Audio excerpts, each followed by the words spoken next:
Shri Ranchhoddasji trust Rajkot દ્વારા માળિયાહાટીના ખાતે આંખનો કેમ્પ યોજાયો। 39 દર્દીઓને ફ્રીમાં ઓપરેશન કરવામાં આવશે।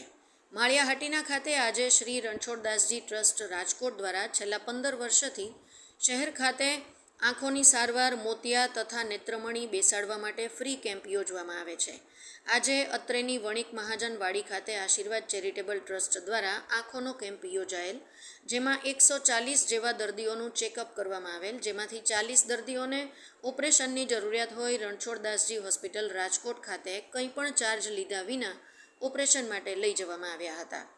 છેલ્લા 15 વર્ષમાં આ સંસ્થા દ્વારા 18,000 કરતાં વધુ જરૂરિયાતવાળા દર્દીઓના ઓપરેશન તથા સારવાર કરવામાં આવ્યા છે। આ તકે આશીર્વાદ ટ્રસ્ટના મહેન્દ્રભાઈ ગાંધી દ્વારા સમગ્ર આયોજન કરવામાં આવેલ અને આ વિસ્તારના જરૂરિયાતવાળા દર્દીઓ માટે આશીર્વાદરૂપ હોઈ રણછોડદાસજી ટ્રસ્ટનો આભાર વ્યક્ત કર્યો હતો। રિપોર્ટર વિનોદ બી રૂજાતલા। શાંતિલાલ ગાંધી, પ્રમુખ આશીર્વાદ ચેરિટેબલ ટ્રસ્ટ માળિયાહાટીના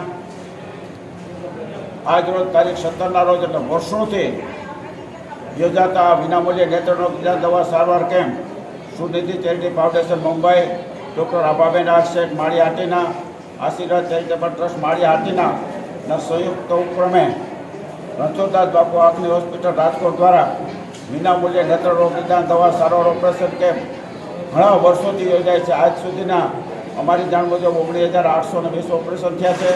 લઈ જવું, મૂકી જવું, રહેવું, ઓપરેશન, નેત્રમણી, ચશ્મા બધું ફ્રી અને ફેકો મશીનથી ટાંકા વગરના ઓપરેશન કરવામાં આવે છે। આજ સુધી મેં પણ ઓપરેશન ફેરક્યું નથી અને આ હિસાબે માળિયા તાલુકામાં આ કેમ્પ ખૂબ જ આશીર્વાદરૂપ છે। દર મહિના કેમ્પ યોજાતા કેમ્પમાં દાતાઓનો સહયોગ મળે છે, રણછોડદાસ બાપુ આંખની હોસ્પિટલનો સહયોગ મળે છે અને સર્વે લોકોનો સહયોગ મળે છે। અને આ કેમ્પમાં રમેશ, એના અગ્રણી ભાજપના અમીશભાઈ સિસોદિયા સહિતના સેવાભાવી માણસો, રઘુભાઈ છે, સિરાજભાઈ છે, પૈલાભાઈ છે સહિતના લોકો ઘણી સેવાઓ આપે છે અને જેને કારણે આ કેમ્પ સફળ બને છે।